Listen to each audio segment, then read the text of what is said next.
So guys, today we'll be discussing about the types of companies. So in case if you have not learned about the basics about the types of company, then this video is going to literally help you a lot. So before coming to this video, I kindly request you all to go through the previous videos of very important aspect. Yeah, genuinely please do go through about what is company and other thing. Only then you will understand about this. So in types of company, you need to know that there are three important types: incorporation, liability, control. In incorporation, there are three other subcategories for it. Okay, incorporation, that is chartered company, statutory company, registered company. So chartered company, during and all many years before, when kings and queen were there, no, they make a company with the form of a charter. For example, during when Britishers used to control India, no, that East Indian company that came actually in the form of a charter by the Queen Elizabeth. Okay, so anything which has been bought by the queen and a king and queen, no, passing to the charter, it's called chartered company. Now, what is statutory company? Statutory companies are those companies which is basically being formed by the parliament. Okay, it's basically coming into an effect by an act passed by the parliament. Both the Lok Sabha, Rajya Sabha, they'll pass an act stating that we must have LIC. So that I told you, this LIC, Life Insurance Corporation Act of 1956, the company came into an existence. Okay, even RBI is also one kind of factor which is also an existential form of a statutory company. Okay, registered company, third one, registered company. See guys, it comes in a section 2 subclause 20. We have Companies Act of 1956, Companies Act of 2013. So all the aspects of registration which comes from 1956 to 2013, this basically comes under the ambit of registration company. Okay, it is even coming into an existence of section 20 to subclause 20. So remember this, the important aspects of registration, everything came under this particular ambit. Now, in liability, there are two important types of liability. One is unlimited liability and limited liability. So guys, in unlimited liability, here you need to know that the liability is very much unlimited for all of them. Okay, the liability for the shareholders is unlimited. Even their personal assets also will be considered. So even though in my personal assets, even though we learned about separate legal entity and all, here personal assets are also taken into consideration. Okay, here they may or may not have share capital, but yes, their personal assets will be sometime taken into consideration. Okay, so you just need to know the section number, section 2 subclause 92.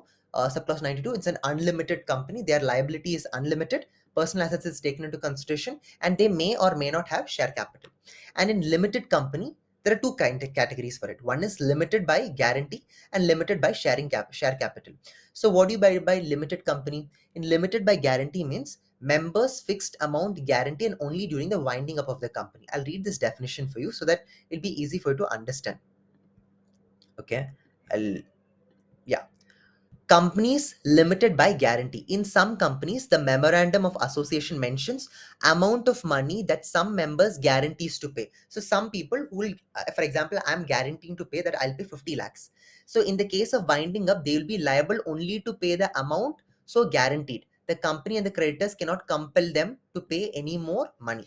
So in my MOA, that is called memorandum of association, in my MOA, at that time only I will tell that I will be paying how much. I'll be paying rupees 50 lakh. Okay, I'll be paying rupees 50 lakh.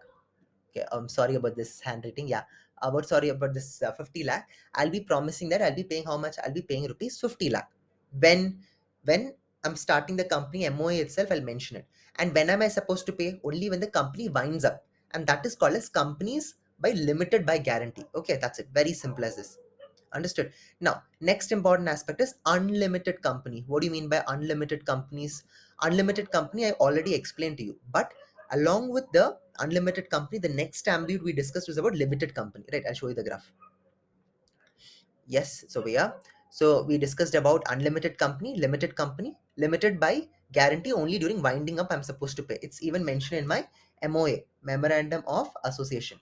But what do you mean by limited by share capital? In limited by share capital, we'll just go to the definition once again. Here it says that limited by share capital, the company is limited by shares. Shareholders of some companies might not pay the entire value of their shares in one go. Okay, so in one go, I might not pay my entire share value. Yeah, so as I was just telling, here shareholders of some companies might not pay their entire value of shares. So all my share value I will not pay in one go. I'm not that kind of great rich to do it. So at that point of time, what I'll do, in these companies, the liability of the member is limited to the extent of amount not paid by them on the shares. So my liability is only up to not paid up to the shares. Okay, My liability is only up to not paying of that particular share. Whereas in limited by guarantee, what I can pay the amount when only winding up the company. Limited by share capital, my liability is only up to the value that I have not paid up to that particular share. Okay. For example, that one share which I have not provided, my liability is only up to that one particular share, nothing more than that, and I have to clear it at the very earliest. Okay. Now, taking you back towards the same thing. Now, in limited by share capital, there are two companies. One is private company, public company. The private company comes under section 2, subclause 68. Now, there are three restrictions for it. One is restriction, limitation, prohibition. Now, what do you mean by restriction? Restriction is that they cannot transfer the share to an outsider. So, if I am an outsider, there is two companies, private company, public company. Where is it coming? It is coming under the ambit of limited by share capital. So in private company, remember there are three things: restrictions, limitation, prohibition. Restriction means what? I cannot transfer my share to any kind of outsider. Second important point. In a private company, only minimum we can have how much? Two members. Maximum we can have 200 members. Whereas there is no criteria for me to have a for paid up capital. One fixed capital amount is not required for me to run that particular company. Okay, before it was there up to 1 lakh, but now it's not there. Okay, now along with it, see guys, I said about this minimum 2 and maximum 200. No, remember that the past members are not counted in this. Okay, past members are not counted, and for joint members, they're counted as one whole together. So if there are two joint members, they'll be counted as one as whole together. That's it. Now, what is this public company? In this public company, there are no three kinds of restrictions. Okay, here they are telling minimum should be maximum. Minimum should be 7 members. Maximum they can have unlimited members. Whereas in private company, maximum was how much? 200. Now, then here, if you observe, there is no paid up capital, and we can basically transfer the shares. Whereas in private company, we cannot transfer the shares. In public company, yes, we can transfer the shares, and this is the main important aspect. No criteria is required. So what this is there, no, these 3 points only you can write it in the public company. Just write the opposite. Here they're saying you cannot transfer the shares, you can mention it there. Here you can transfer the shares. Here they're telling that minimum is 2. Here you can tell that minimum is 7, maximum is unlimited. And here they're saying no criteria for paid up capital is required. Here is also same criteria, you can copy paste the same thing. All right, that's it. Now let's see other control. So other control means there are 4 important types of company. One is government company, holding company, associate company, and foreign company. So guys, what do you mean by government companies? I will take it to you directly in the form of this notes itself, so you'll be understanding a little more better. Okay, now other types of company means the government companies are those in which more than 50% of the share capital is held by either the central government or one or more by the state government or jointly by the central government. So the state government and the central government, if they're holding the shares of 50 percentage, that comes under the ambit of government companies. So if I'm a government company, private, if I am a government company, if I am a central and state government, if I'm holding more than 50% of shares, it comes as government company. Now, what do you understand by the term called as now what do you understand by the term called as foreign companies? So foreign companies means the companies which is basically established outside India. Okay, but they have even the company in India also. That means that I am Pawan ABC Company Limited. It is even there outside in India, along with it's in India. So it comes in the Foreign Companies Act itself. Okay, now along with that, if you observe next company which I mentioned over here is about. So now you understood about what is government company and foreign company. So government company comes under section 2, subclause 4.5. You can write it down in a paper. Foreign company, I already gave an explanation for you. Now, what do you mean by holding company? Holding company means, I can show you the same definition over here.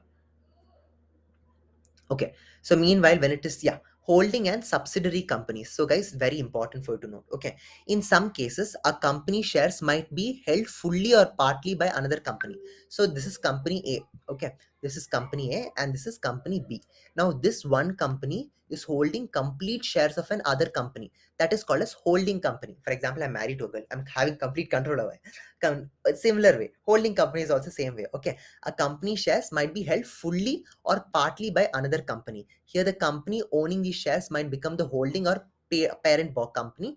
These companies whose shares are the parent company owns the subsidiary company. So these Holding company is basically catching hold of other company because most of the shares is basically in that particular company. They are taking majority decisions of another company.